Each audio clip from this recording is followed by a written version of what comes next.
ചിരിയിലൂടെ മലയാളികളുടെ മനസ്സിൽ ഇടം നേടിയൊരു മുഖം മമിത ബൈജു.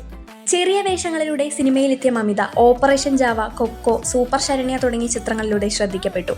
എന്നാൽ പ്രേമലൂലെ റീനു മമിതയുടെ കരിയറിൽ വലിയൊരു വഴിത്തിരിവായി. അവിടെ നിന്ന് പിന്നെ മമിതയുടെ യാത്രയുടെ വേഗം കൂടുകയായിരുന്നു. മലയാളത്തിൽ മാത്രമല്ല തമിഴിലും തന്റെ സാന്നിധ്യം ശക്തമാക്കിയിരിക്കുകയാണ് താരം. സൂര്യയ്ക്കൊപ്പമുള്ള വിശ്വനാഥൻ സൺസ് ഇതിനോടകം ഓണം സീസണിൽ പ്രേക്ഷകരിലേക്ക് എത്തിക്കഴിഞ്ഞു. അതിന് പിന്നാലെ മലയാളത്തിൽ നിവിൻ പോളിക്കൊപ്പം ബദലഹേം കുടുംബ യൂണിറ്റ് ഗിരീഷ് ഏടി സംവിധാനം ചെയ്യുന്ന ചിത്രം ഓണം റിലീസായി ഓഗസ്റ്റ് 21 തിയേറ്ററുകളിലെത്തി. അങ്ങനെ നോക്കുമ്പോൾ ഒരേ സമയം വലിയ താരങ്ങൾക്കൊപ്പം വ്യത്യസ്ത ഭാഷകളിൽ വ്യത്യസ്ത കഥാപാത്രങ്ങളിലൂടെ മുന്നേറുകയാണ് മമിത. ഇനി വരാനിരിക്കുന്ന ചിത്രങ്ങളും അത്ര ചെറുതല്ല. ഇരണ്ട് വാനം, പ്രേമലുട്ടു അടക്കമുള്ള സിനിമകൾ കൂടി ലൈനപ്പിലുണ്ട്. എല്ലാ സിനിമകളും പ്രേക്ഷകർ ഒരുപോലെ ഏറ്റെടുക്കുമോ എന്നിപ്പോൾ പറയാനാകില്ല. പക്ഷെ ഒരു കാര്യം ഉറപ്പാണ്, മമിത ബൈജുവിൻ്റെ സിനിമാ യാത്ര ഇനി നിർത്തിവെക്കാനുള്ളതല്ല. തുടർച്ചയായ സിനിമകൾ, തുടർച്ചയായ പരീക്ഷണങ്ങൾ, ഒപ്പം മലയാളത്തിൽ നിന്ന് തമിഴിലേക്കും അവിടെ നിന്ന് കൂടുതൽ വലിയ വേദികളിലേക്കുമുള്ള യാത്ര.